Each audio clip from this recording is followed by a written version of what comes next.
it's kind of nice to put all of Anne's hard work together in a nice seminar. Yeah.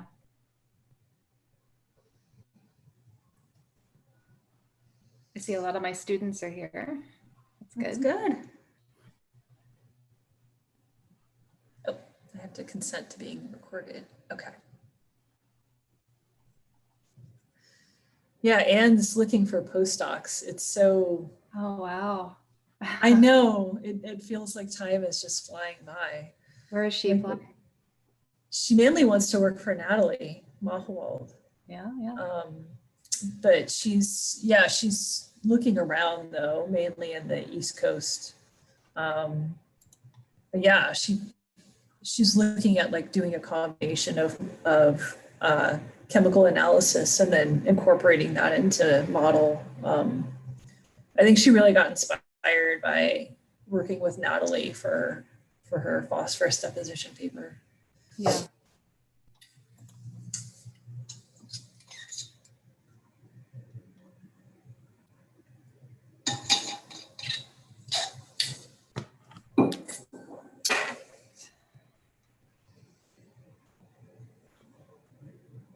Looks like people are still trickling in, so I'll give them one more minute. Oh yeah, we got time. It's only 1 minute after. I was going to say 4, but it's 1.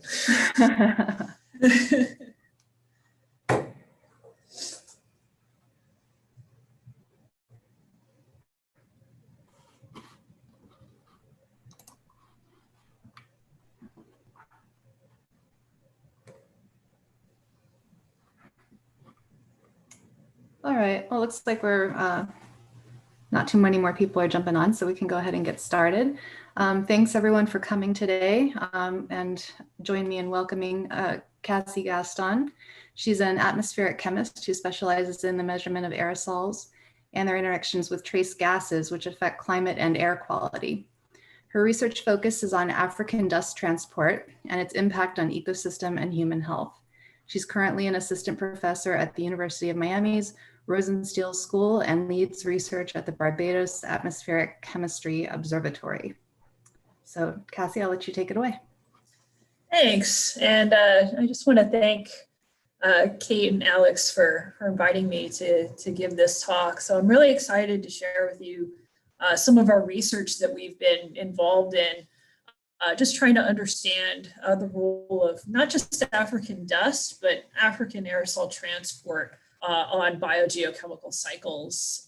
So before I get into it, I just want to acknowledge my collaborators, in particular at Cornell, at University of Michigan, in French Guiana, and then also at PNNL, and then also point out that this is pretty much a culmination of my student Anne Barkley's work that I'll be showing today. So before I get into this, I just kind of want to back away and just make sure that we're all on the same page with thinking about aerosols, since this is going to be the focus of the talk. So typically when I ask people what aerosols are, they usually give me an answer about something that's coming out of a spray can that might be affecting the ozone hole. But that's not what we're going to be talking about for the purposes of this talk. So we're going to be defining aerosols or particulate matter as liquids or solids suspended in the atmosphere. I'm going to mainly focus on solids, so I'll be using the terms particulate matter, aerosol, and particle kind of synonymously to refer to the same things. So for those of you who aren't maybe familiar with thinking about aerosols, I kind of think of them as like microscopic grains of sand that you might pick up from the beach. However, what I'm showing here in this image from the US EPA is that these particles are actually a lot smaller than that. So what you can see here is this is an image of a human hair, and you can see these little blue and pink dots. These represent, the blue dots represent particles that would have a diameter of less than 10 micron. And then the pink dots are even smaller particles that would have a diameter of less than 2.5 micron. And what you can see is that several of these can fit around one of your strands of hair. So I often get asked, well, why would you study something that's so small? How could this have any sort of an impact? And the answer is because there can be a lot of these particles in the atmosphere, and they have real tangible impacts on health as well as climate. So just focusing first on the health impacts, what I'm showing here is a deposition of different particle sizes in different parts of the body. So what happens is you can inhale these aerosols, and the bigger ones can get lodged in your upper respiratory system, where they can exert impacts like irritation, maybe an allergic response. The smaller particles can actually go deep into the lungs, and they can have more adverse impacts on lung function as well as cardiovascular health.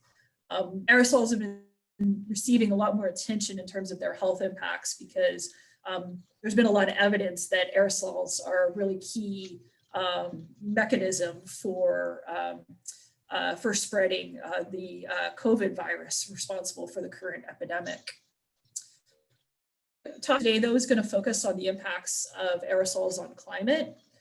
So there's a few different impacts that are the focus of pretty intense research.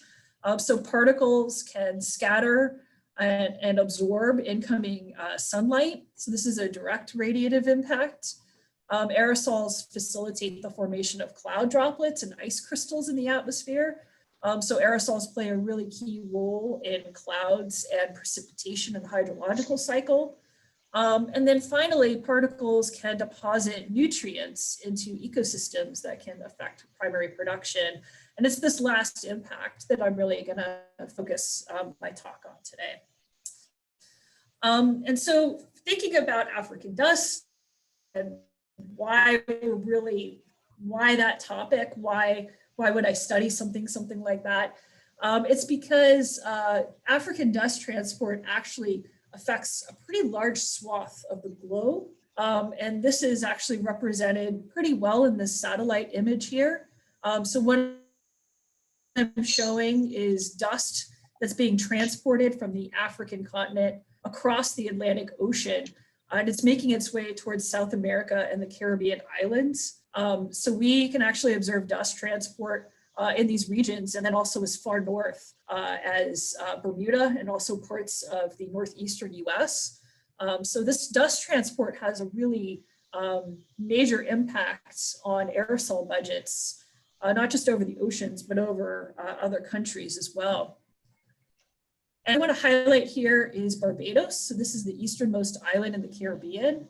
And this is where we actually have a long-term measurement site that was first founded in the 1960s by Joe Prospero, who's emeritus faculty here at UMiami. And my research group has taken over operation of this site. So this is a photograph of the measurement site. So we have a tower here on the easternmost part of the island where we collect daily filters using high volume aerosol sampling.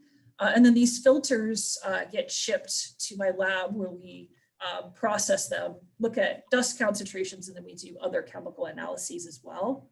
And what this measurement record has enabled is an over 50-year time record of African dust concentrations, which has really been key in understanding aerosols in general and their impacts on climate. So a few key things that we've learned from this long-term record. One is that African dust transport has a really strong seasonality to the Caribbean and to North America. So this transport peaks in the summertime.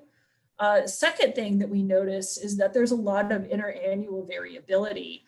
So through this long-term measurement record, we start to see the imprint of things like El Nino, La Nina affecting dust transport, as well as changes in African climate. So changes in precipitation and changes in levels of drought can actually have an impact on how much dust makes its way to the Caribbean and to the Americas. And this is really important for thinking about how climate might impact these emissions in the future and what that might mean for clouds, ecosystem health, as well as human health.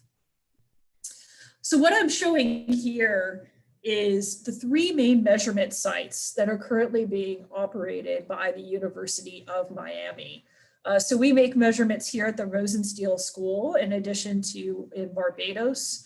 And then I'm going to mainly focus my talk today on this 3rd measurement site, which is more recent.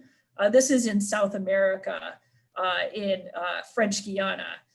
And we've been making long-term measurements here for about six years now. And what's unique about that site is that it's receiving dust during a different season. So it receives dust during winter and spring. What I also want to point out in this plot here is just the sheer distance that the dust is being transported.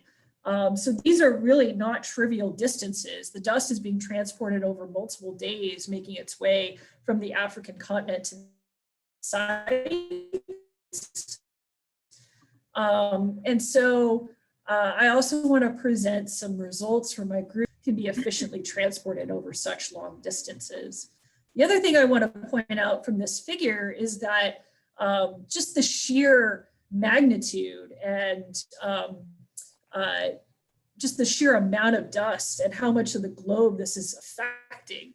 Our site in Cayenne is about 4 degrees north, and our site in Miami is at about 26 degrees north. So this is encompassing a really wide latitudinal swath of the Atlantic and of the Americas. And so this is having a really major impact for thinking about things like global climate. And so some of the research that my group, as well as with collaborations with other universities, have been thinking about in terms of this dust transport phenomenon is, what does this mean for direct radiative forcing? What does this mean for cloud formation? This has been a particularly interesting question for collaborators who are interested in the role of dust in suppressing potentially hurricanes. And also thinking about what does this mean for ecosystem health, which is what I'll focus my talk on today. We've also become more interested in the impact of dust on air quality because these dust transport events can actually cause exceedances of particulate matter guidelines set by the World Health Organization. There's also really high levels of childhood asthma on some of these Caribbean islands, which is unexpected.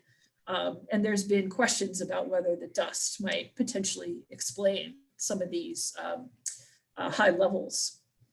So I also want to draw your attention to this recent dust transport event that made the news. I don't know if a couple of you saw this, but it was this so-called Godzilla dust event that received a lot of media attention. And what I'm showing here is just a satellite image of the massive dust plume that made its way off the coast of Africa towards the Caribbean. And when it hit the Caribbean islands, we noticed an immediate impact on levels of particulate matter. So on the right-hand side, what I'm showing is measurements from our station in Barbados. So we saw an immediate jump in aerosol optical depth and a decrease in the Angstrom exponent, as we'd expect. And compared to previous measurements using our Sentinel instrument, these are the largest optical depth measurements that we've ever seen. And then what I'm also showing is levels of particulate matter measured by air quality groups in Martinique. So this is a nearby island. And what you can see is that we have background concentrations of around 10 micrograms of aerosol per cubic meter of air. But then these levels jump quite sharply up to almost 400 micrograms per cubic meter of air when these dust fronts come in. And so this is really showing, this has really raised a lot of questions about, well, how frequently or how unusual are these Godzilla dust events going to be in the future, and what that might this mean for air quality and climate. So I'm going to now shift my attention from the Barbados record to thinking about the winter and summer and the wintertime transport. And so it's a really nice figure from this Adams et al. Paper. What it's showing is seasonality of dust transport using slices from the Calypso satellite. So the Calypso satellite provides vertical profile of aerosol. So what's shown in this plot here, we can look at the longitude, the latitude, and also the vertical profile of dust transport during different seasons. And so we understand the summertime dust transport phenomenon fairly well, mainly because of this Barbados record that's provided 50 years of data. So we know that we usually get strong transport in the summer at high altitudes, and that this dust can make its way as far west as the Yucatan Peninsula. But we know a lot less about the wintertime transport phenomenon. So what happens in the winter is this red line here in these plots represents the position of the intertropical convergence zone. So what happens in winter and spring is this ITCZ shifts south. And when that happens, this facilitates African dust transport to more southern latitudes, including to South America. And so, but there's been very little work on documenting this phenomenon. There's been remote sensing work, but there's been little in the way of ground-based measurements to sort of quantify how much dust gets transported and what the impacts might be. And so one thing to note about this dust transport phenomenon during winter and spring is that it's an annual event. It's very understudied, as I mentioned, compared to the summertime transport phenomenon to the Caribbean and to the southeastern US. But it's thought to be really important in terms of biogeochemical cycles. This dust is thought to fertilize the Amazon rainforest, as well as the tropical Atlantic Ocean. So it's thought to be a really key player in climate, but it's very understudied. And so this is what motivated us to think about looking into getting a long-term, setting up a long-term measurement site in South America. And I've highlighted KN here in this satellite image because, as you can see, KN is right on the coast of South America. And from the satellite image, it's receiving the brunt of this dust transport event that I'm showing in this image. And so we've recently established a site in KN, and this is in partnership with the local air quality agency that's Atmo Guyenne. And we use the same sampling protocol in KN that we use in Barbados. So this is a Google Earth image of our measurement site. So it's in KN, which is in the country of French Guiana. Our site is actually removed from the city. So it's out on a little peninsula. We don't have a measurement tower at this site the way that we do in Barbados. So what we did is we established our site, our measurements on top of a hill. And we're right along the coast of the tropical Atlantic Ocean, as you can see in this image.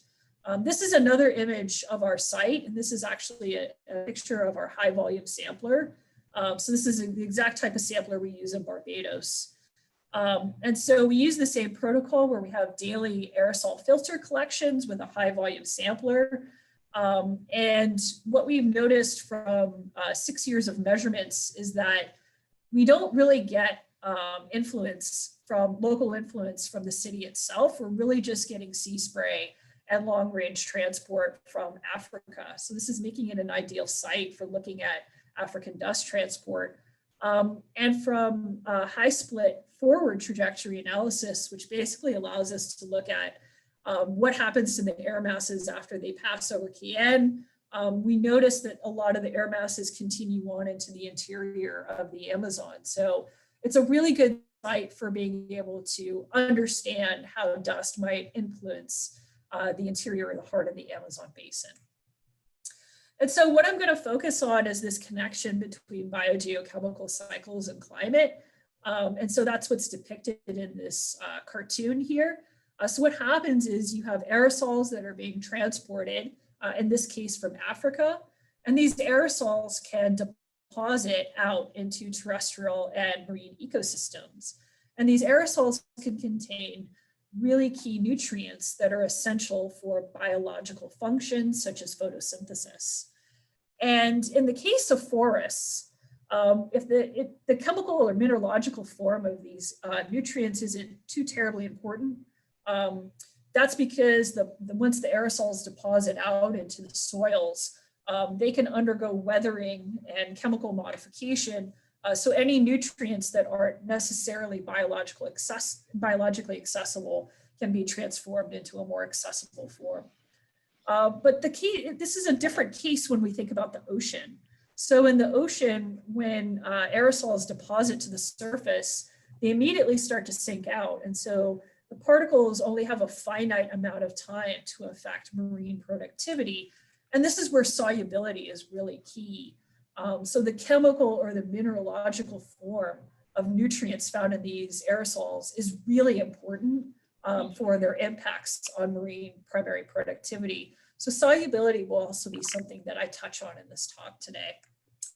So once biologically accessible forms of nutrients are deposited, this can stimulate primary productivity.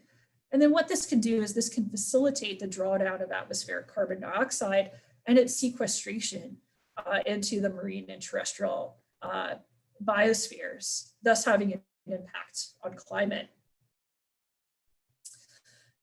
And so for this talk, I'm going to focus on this central question of, is dust really this key player for fertilizing the Amazon and the tropical Atlantic Ocean? And some reasoning for why this has historically been thought to be the case is that dust contains both phosphorus and iron that are really key nutrients for primary productivity in these ecosystems. So for example, the Amazon basin is phosphorus limited, whereas the tropical Atlantic Ocean is actually nitrogen limited. However, the deposition of phosphorus and iron can help stimulate nitrogen fixation. I'm also going to touch on particle size. So large coarse and super coarse mode particles, so these are particles with a diameter of greater than 10 microns, could be quite important for nutrient deposition. But these particles are typically not included in biogeochemical models. They're assumed to deposit very quickly near their sources and not undergo significant long-range transport. But I'll show some data today that suggests that maybe we should rethink this. So as I mentioned, Saharan dust contains iron and phosphorus containing minerals that are thought to fertilize both of these ecosystems. However, the ability of this dust to fertilize, particularly the tropical Atlantic Ocean, is a bit more questionable.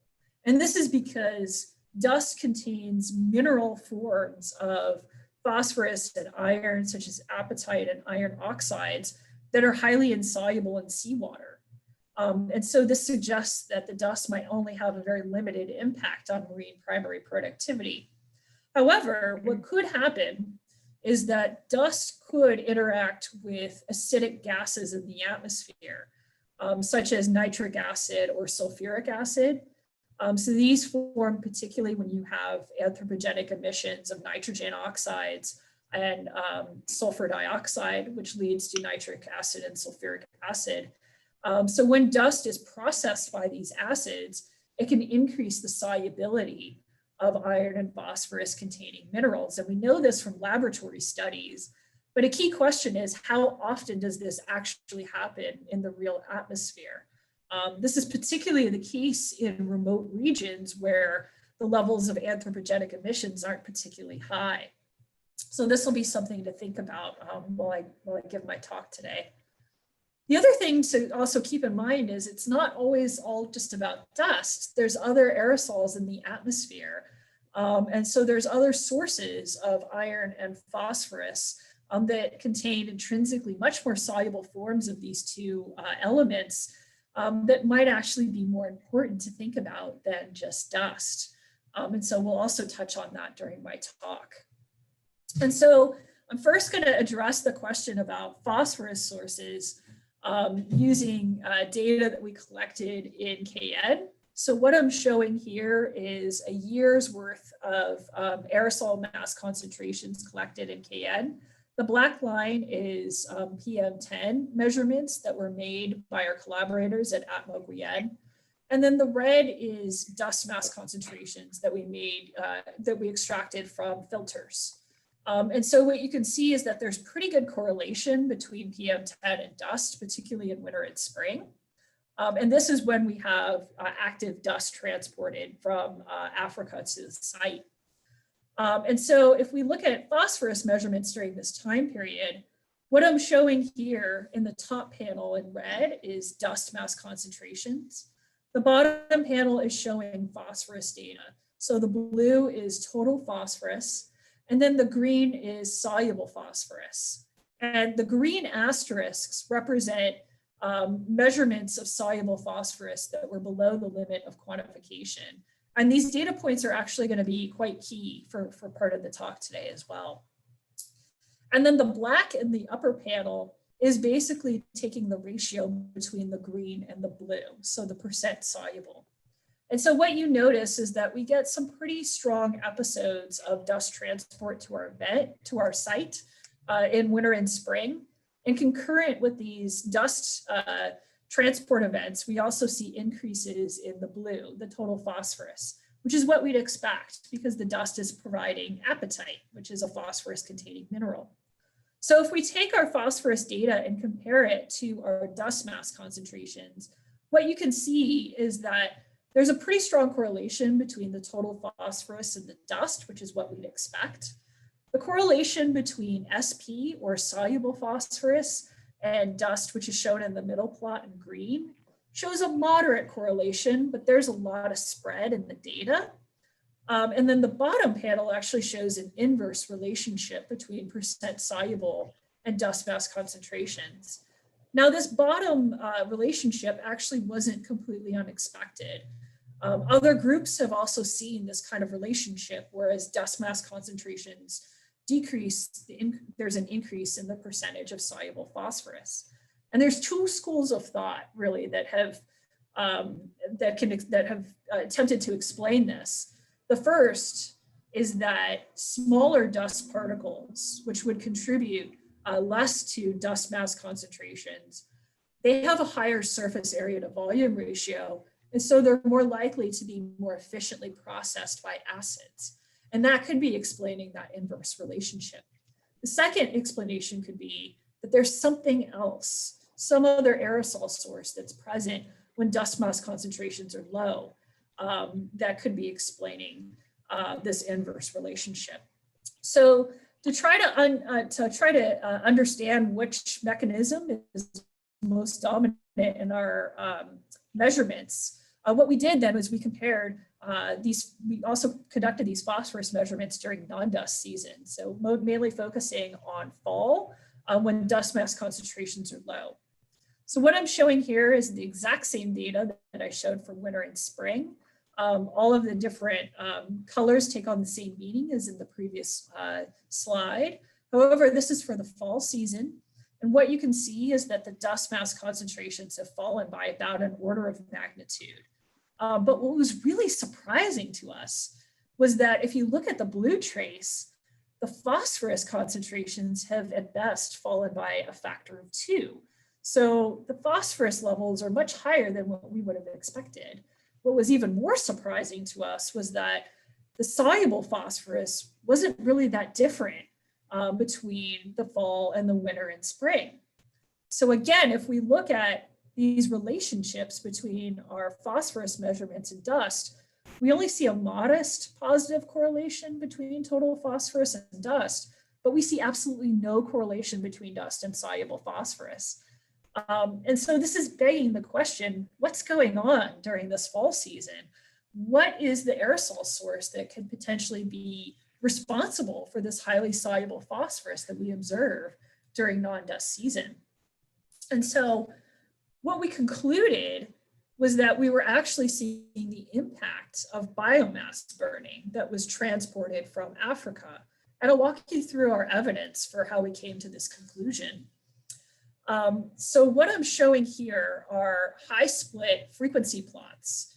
So these are air mass back trajectory plots that basically tell you or give you an idea of where the air mass came from before we sampled it at our site in KN.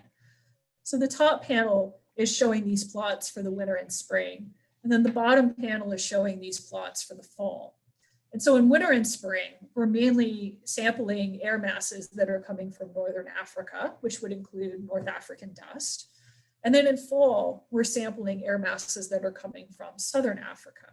Now, why that's important is because the seasonality of these air mass back trajectories actually matches the seasonality of the biomass burning in Africa. So this is a figure taken from this Roberts et al. Paper. What it's showing is that in the winter and spring season, Northern Africa experiences its burning season, suggesting that we might be receiving the co-transport of dust and biomass burning in the winter and spring.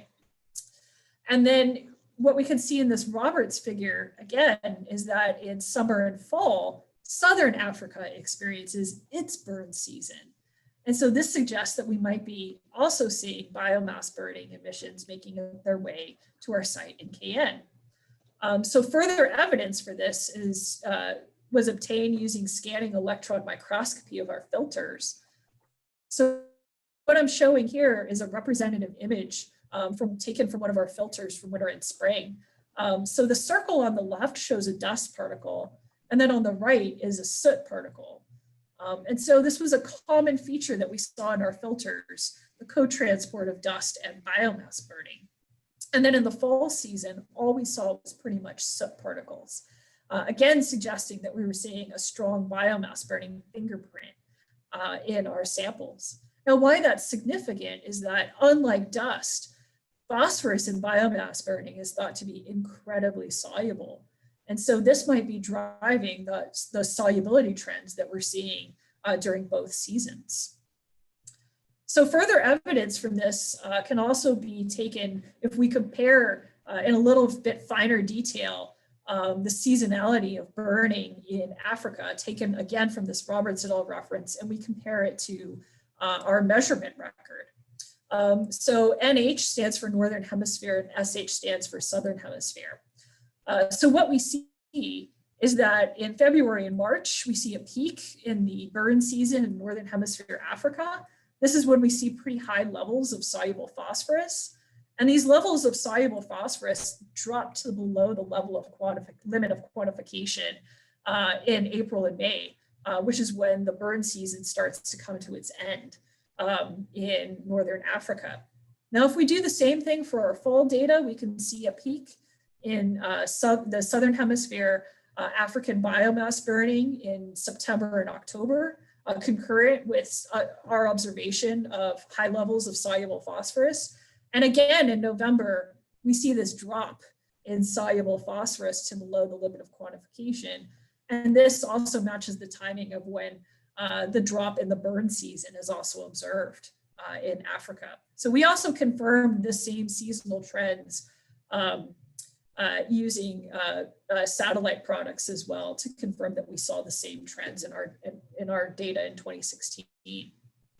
What's also notable is that our high split black trajectory plots, so where the air masses are coming from, is also shifting away from Southern Africa further north, again suggesting that when we're not getting this supply of biomass burning, our levels of soluble phosphorus drop off. So, but this still doesn't quite answer the question fully or prove that this is 100% coming from Africa, right? Because South America also exhibits its own burn season as well in the fall. And so we wanted to know, is this really transported from Africa, or is this some sort of a local fingerprint that we're seeing? And so to answer this question, what we did is we combined high split back trajectory analysis with remote sensing products derived from the Calypso satellite, which, as I mentioned, provides vertical profiles of aerosol. So what I'm highlighting on the left is a representative high split trajectory, back trajectory, and then these colored boxes represent periods when the Calypso satellite actually intersected our air mass as it was making its way towards our measurement site in KN. So if we start furthest back in time and closest to the African continent, what we see in this black box here is an elevated plume of smoke that's overriding the marine boundary layer. And if we go a little bit further in time or further forward in time, again, we see the same elevated smoke plume overriding the marine boundary layer. Now, these Calypso observations were also corroborated by measurements in Ascension Island that were made during the LASIK campaign, where they also observed elevated smoke plumes during these same time periods. If we follow the air mass all the way to our measurement site in Cayenne, again, we see the same elevated smoke plume making its way all the way to our measurement site. So on days when we had detectable levels of soluble phosphorus, we saw this type of transport phenomenon, suggesting that these smoke plumes are indeed providing the highly soluble phosphorus that we observe in fall. Now, on days when we didn't observe elevated levels of soluble phosphorus, the Calypso data looked a little different. And so what you can see is that our Calypso data shows an elevated smoke plume, but that elevated smoke plume starts to taper off as we get towards our, as we move forward in time, and doesn't make its way all the way to our measurement site. Again, providing even stronger support that we're seeing an imprint of biomass burning from Africa. So then what we did is we wanted to understand, well, what kind of impact is this going to have for phosphorus deposition to the Amazon basin and to the tropical Atlantic Ocean? And so to answer this question, we collaborated with Natalie Mahowald's group in Cornell, and we worked with the CAM model using our data as model input. And what I'm showing here are the fraction of phosphorus from African dust in red and African biomass burning in blue deposited to the Amazon as a function of month. So the plot on the left is showing total phosphorus, and the plot on the right is showing soluble phosphorus, or abbreviated as SP. And so what you can see is that African dust is indeed providing a substantial amount of phosphorus to the Amazon basin, particularly during dust transport season. But even during dust transport season, we see contributions of smoke, African smoke, to phosphorus deposition to the Amazon basin. And so this is really significant. So from these model estimates, we estimate that the smoke is providing a substantial amount of total phosphorus, up to half of what's deposited to the Amazon, and almost all of the soluble phosphorus that's deposited. And so because this biomass burning is providing such a soluble form of phosphorus to the Amazon basin, we wanted to know what are the impacts going to be on the ocean as well. And so what I'm showing here is another CAM model simulation, but this time for the oceans. This is conducted over the entire year. And what this is showing is the percentage of soluble phosphorus deposited from smoke compared to other aerosol sources, such as dust. And so what you can see is that in the southern Atlantic Ocean, including in the southern tropical Atlantic Ocean, we see contributions of soluble phosphorus, both from biomass burning in Africa as well as from biomass burning in South America. But what was really surprising to us was this arm coming and affecting, or this plume of smoke affecting soluble phosphorus deposition to the northern part of the tropical Atlantic Ocean. So we had originally thought that all of the soluble phosphorus would be coming from the dust, but what you can see is that there's a clear impact from northern hemisphere African biomass burning as well. And so our estimates are that this biomass burning is providing on the order of about 20 to 60% of the soluble phosphorus deposited to the tropical Atlantic Ocean. Now, I want to point out that these estimates are likely an underestimate. Because we did this simulation for the global ocean, we actually didn't tune these model outputs to our measurements. And so likely this is an underestimation. Now, what I also want to point out is this swath of biomass burning that's making its way towards the Southern Ocean. And so what this is suggesting is that this smoke from Africa isn't just affecting tropical ecosystems, but it's also affecting parts of the higher latitude oceans. And so this Southern African biomass burning might be playing a significant role in nutrient deposition to the Southern Ocean as well. So next I want to move on to thinking about iron containing particles. So this is recent work that my student has been doing. So we've been using single particle analysis to characterize the size and diversity of transported iron containing aerosol. Again, trying to answer that same question is it all about dust, or should we be thinking about other particle types as well? So we performed computer-controlled scanning electron microscopy coupled to energy dispersive X-ray spectroscopy, which is that CCSEM EDX. So this is basically providing information about particle type, size, morphology, aspect ratio, which is just a length to width measurement. I'll explain why that's important in a bit, as well as composition.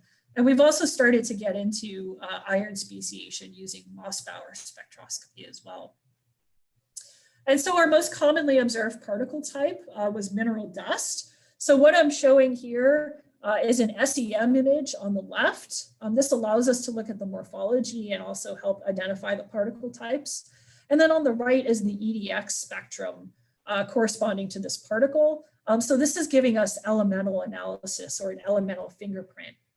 And so most of the particles by number on the supermicron mode were dust, characterized by these high fraction of aluminum and silicon that's typical of aluminosilicates found in most dust particles. We also saw a lot of mixing, evidence for mixing of dust with sea spray aerosol, as evidenced by this peak in sodium and chloride as well. What was really surprising to us, though, is we didn't see a lot of sulfur in these particles. And so this is suggesting a lack of chemical aging of dust particles, even after being transported such a long distance. So this was quite surprising and has implications for thinking about things like iron solubility. And I also want to just quickly note that by EDX analysis, the iron was roughly 12% by weight. This will be important for when I talk about other particle types. So other particle types that we observed in the supermicron mode included primary biological aerosol particles, or PBAPs, as well as biomass burning. But what I really want to focus your attention on are these freshwater diatoms mixed with dust that we observed consistently in our samples.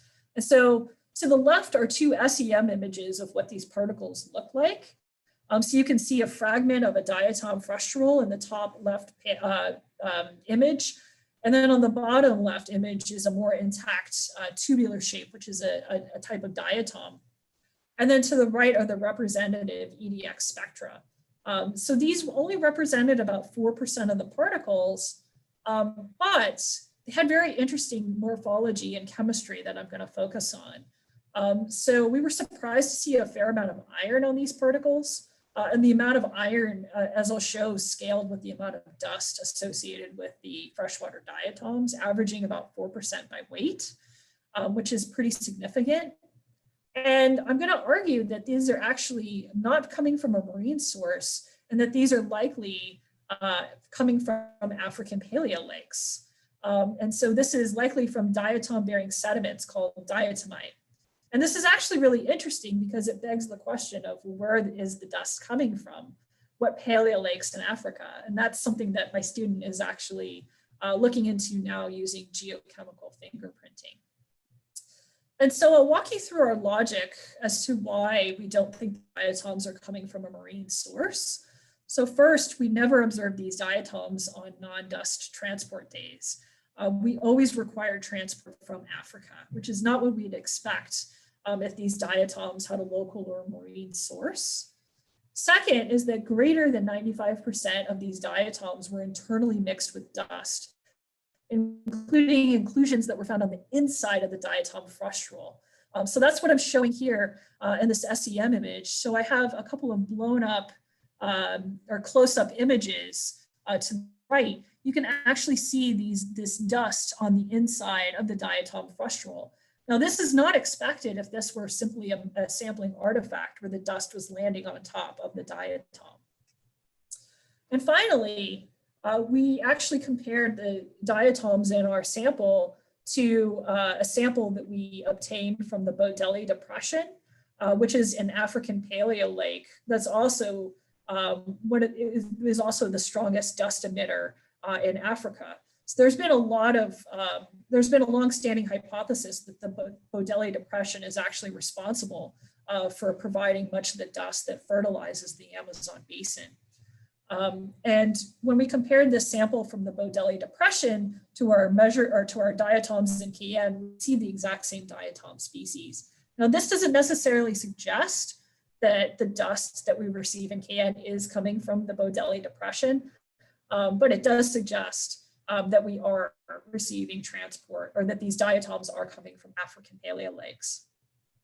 So we wanted to know more about these dust inclusions that we found on these diatoms. And so we worked with collaborators at PNNL to perform electron mapping. And what this basically does is it provides spatial distributions of individual elements.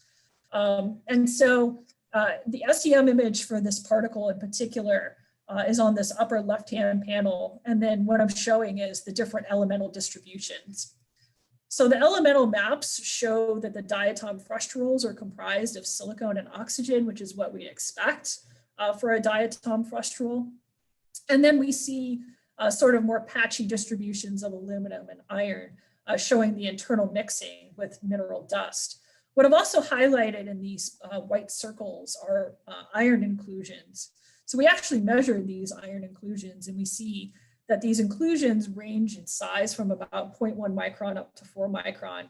And because they're smaller than the diatom itself, and also we see them on the surface of the frustral, this could potentially enable faster dissolution and also acid catalyzed solubilization because of their surficial location. We also looked at the size distribution of these different particle types, which is what I'm showing in this plot here. So pink is dust, green is freshwater diatoms with dust, which we've abbreviated as FD. And then the primary biological aerosols are in blue. And I've also highlighted the super coarse mode. As you recall, these are the particles that are greater than 10 micron in size that aren't typically thought of as undergoing efficient long-range transport to receptor sites, such as in South America. What we notice is that the dust is enhanced in the smaller of the supermicron mode, but all three particle types contribute to the super coarse mode. And the freshwater diatoms in particular appear to be enriched in the super coarse mode. And so this really begged the question for us, how are these large particles being transported so far away? We would expect that because of how large they are, they would deposit rather quickly out of the atmosphere, but clearly that's not the case. And so to answer this question, what we did next is we measured the aspect ratios of our particles. And so what I'm showing here is a figure that's adapted from this Wong et al. Reference that just came out recently from Jasper Koch's group. And so what we do is we measure the length to width ratio of our particles. So a length to width ratio of 1 implies a spherical particle, and a length to width ratio greater than 1 implies an aspherical particle. Now, why that's important is because asphericity affects particle drag, which affects particle settling velocity. So I'll give you an example. If I were to drop a bowling ball and a feather at the same time, the feather is going to take a lot longer to reach the ground. And that's mainly because of the drag that the feather experiences compared to the bowling ball. And so this asphericity is increasing drag, causing it to deposit more slowly out of the atmosphere. And so what I'm showing here are aspect ratios plotted as box and whisker plots. So this is plotted as a function of size for our 3 different particle types. And I've highlighted the freshwater diatoms with dust because they show the most interesting patterns. So what you see is that for all 3 particle types, actually, the aspect ratio increases with increasing particle size, but especially so for those freshwater diatoms. And so this is going to really increase the drag on those particles. So if we factor in the fact that these freshwater diatoms have such high aspect ratios, and also that these freshwater diatoms are also a lot less dense than dust, we estimate that these diatoms are going to have a 35% slower depositional velocity in air compared to dust. And this might facilitate their long-range transport more easily. Now, if we apply the same principle and think about, well, what does this mean for these freshwater diatoms depositing onto the surface ocean? We compared freshwater diatoms to dust and looked at their sinking velocity. And we find that their sinking velocity in seawater is going to be on the order of about 70% less than the sinking velocity for dust, meaning that the freshwater diatoms are going to have a longer time in the surface ocean to undergo dissolution processes. And so these might be efficient nutrient vehicles. So to conclude, what we've shown is that dust is an important source of both phosphorus and iron transport to the Amazon and tropical Atlantic Ocean, but that mineralogy and other sources are really important as well. In particular, African biomass burning was shown to be really important for thinking about phosphorus. So we showed evidence that the biomass burning can provide up to half the phosphorus deposited to the Amazon.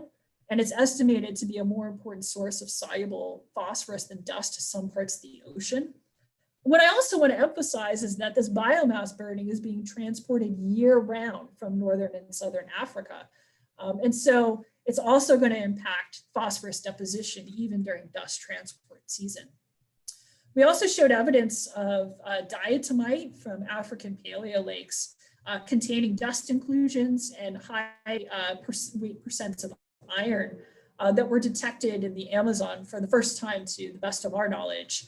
And we argue that these are actually pretty efficient nutrient vehicles for the ocean because of their light density and their high surface area to volume ratio and their aspect ratio, which increases with particle size. We argue that these three aspects are going to facilitate a slower sinking velocity in the surface ocean, increasing the time for iron dissolution. So with that, I'll leave up my acknowledgement slide and I'll be happy to take any questions. And thank you. Thanks, Cassie.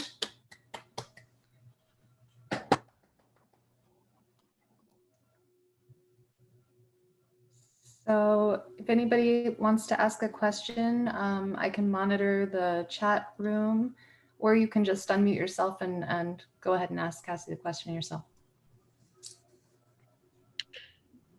Hi, Cassie. This is, I should put my video on. This is Charlie Zender. We spoke earlier. Thank you for that really integrating talk, like one that really just nailed all aspects of our department in one fell talk. So I wanted to ask two questions. One's short, which is you showed what you thought the fraction of soluble phosphorus was that might be carried on biomass burning sources. Mm-hmm. Do you have a similar estimate for the fraction of soluble iron that might be carried on dust sources to the Amazon basin? That's a great question. I know this is something that Natalie Mahowald's group has been very interested in, which is why we contacted her about getting those deposition estimates as well. So her group is finding increased evidence that the biomass burning is also impacting soluble iron deposition as well to the oceans as well as to the Amazon. So do you think that's the dominant source of the soluble iron, taking into account the different solubilities of iron in dust versus biomass burning? I think that's a good question. I mean, I think that, from what we've been seeing in our preliminary Mossbauer data from our dust samples is that we actually see a surprising amount of fairly soluble iron. So I do think that the biomass burning is going to be more important, but I do think that the iron coming from dust is going to be more soluble than we thought. Okay. And my second question was, you alluded to there's a bunch of other aerosols in the atmosphere besides dust, and you talked about biomass burning. Mm-hmm. So, what in your mind is the third most important for phosphorus and for iron? Well, definitely biological aerosols are incredibly important for phosphorus. I do want to say though that, the results that I showed are more specific to our particular measurement site. I think that the dominant source that's going to be most important is going to change regionally. For example, If you look at the Mediterranean, there is a lot of influence from biomass burning, but you do have more evidence that dust is being acidified in that region. And so it's likely that acidified dust might actually be more important than biomass burning in that region. So it's really going to vary depending on the location. But yeah, no, I think in terms of phosphorus, biomass burning, as we're seeing, it's becoming more and more pervasive in the atmosphere. Dust and biological aerosols seem to be the key players there.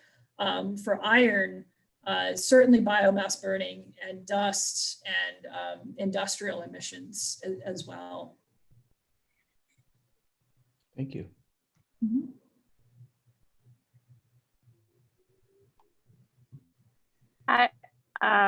Hi, I'm Joanna Tavares. I'm Kate's student.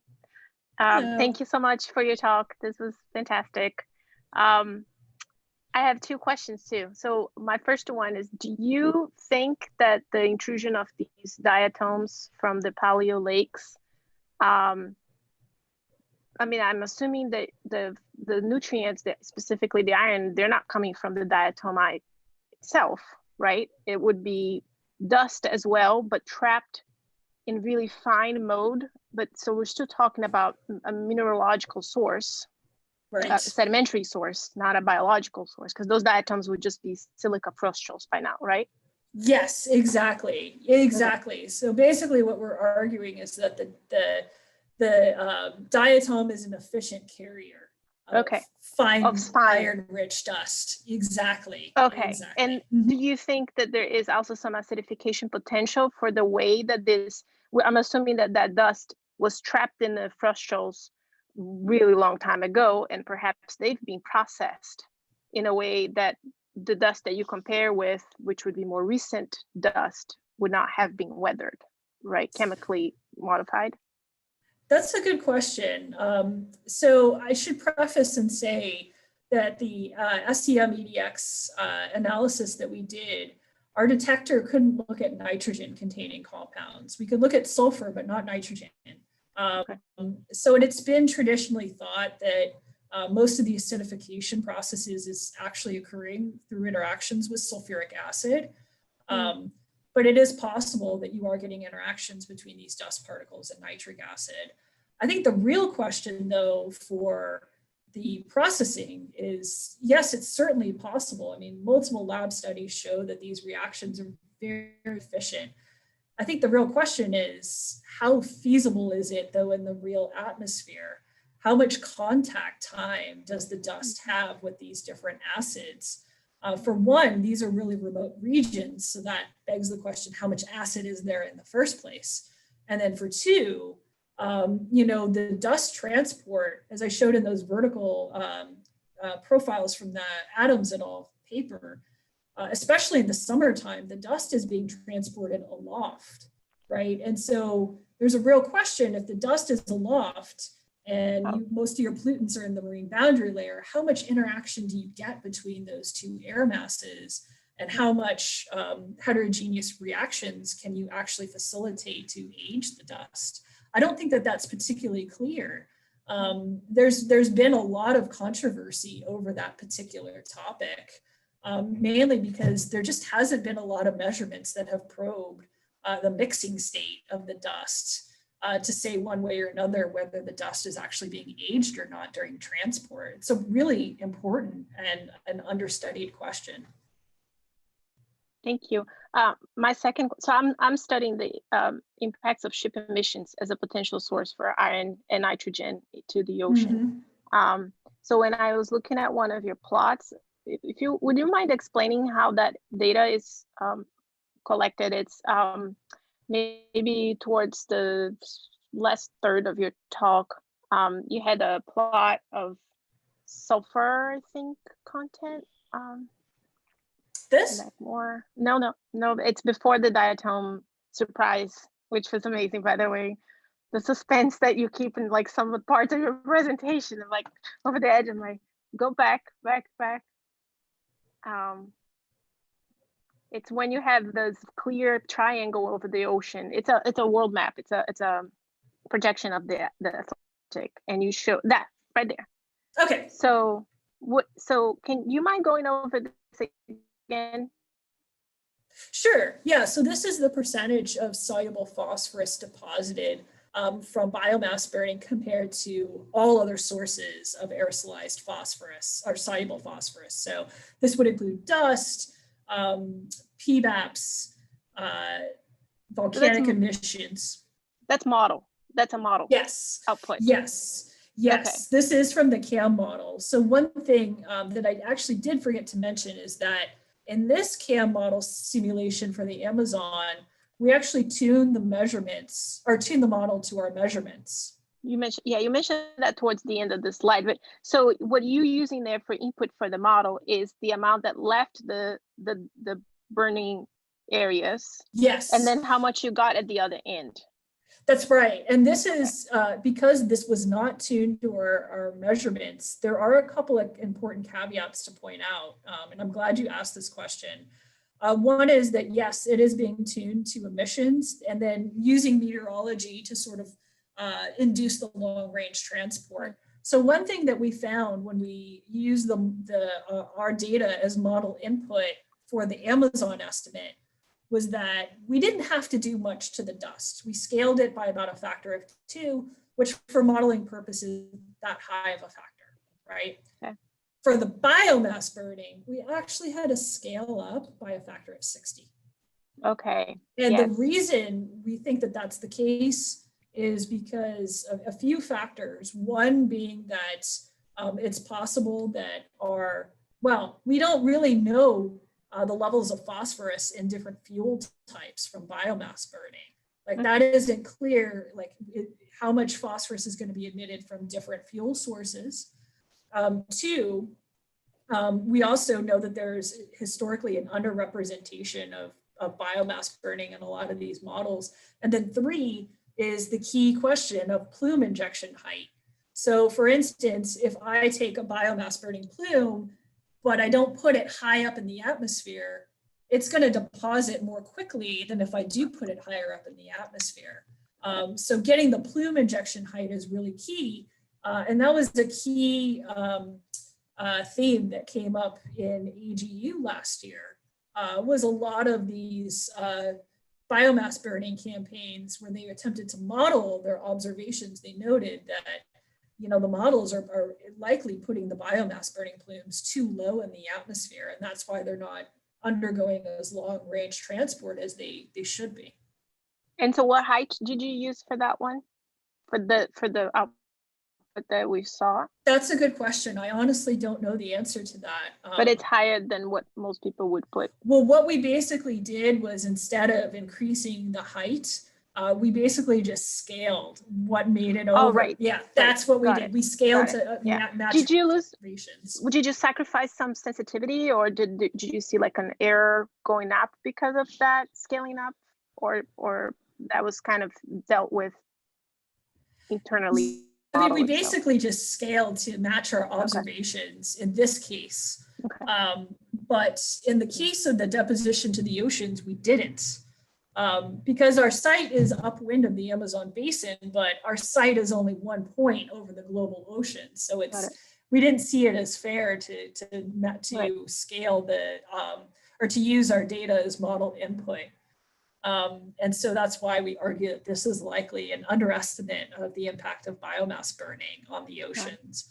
And we know that's definitely the case, because if you look at the Northern Hemisphere, you don't really see much.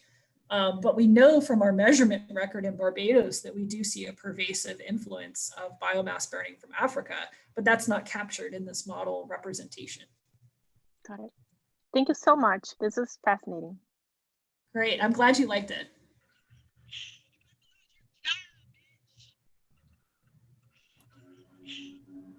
Do you have any more questions for Cassie? Can I ask a question? I'm not from UCI, I'm from Chapman University. My name is Ramesh Singh. I would like to know, have you ever observed enhancement in water vapor associated with the dust storm? Why I'm asking, because in India, in the western part of India, we are getting dust, which is coming either from local western part of India, Thar Desert, or it is coming from Arabia. And there I observed the enhancement in the water vapor and also mixing of the greenhouse gases. So have you ever observed this? So typically what we observe when the dust makes its way to our measurement sites is it's usually coming in what's called the Saharan air layer, or SAL. And these air layers have a very distinct characteristic of being quite dry, actually, in comparison to the marine air that we typically get at these sites. So we actually see drier air make their way when we have these dust intrusions. So no, we haven't really seen an enhancement in things like humidity. In terms of the greenhouse gases, you know, I can't say that we really have seen an enhancement during these dust transport events. I do know that there was a recent talk from, I think, Vernon Morris's group, where they were talking about these ship measurements that they were making actually following the dust plumes in the Lagrangian, and they were looking at profiles of things like ozone and other gases. So that actually might be some interesting data to look at to see if there's some similarities between what they're observing off the coast of Africa and what you're observing in your measurements as well. Thank you.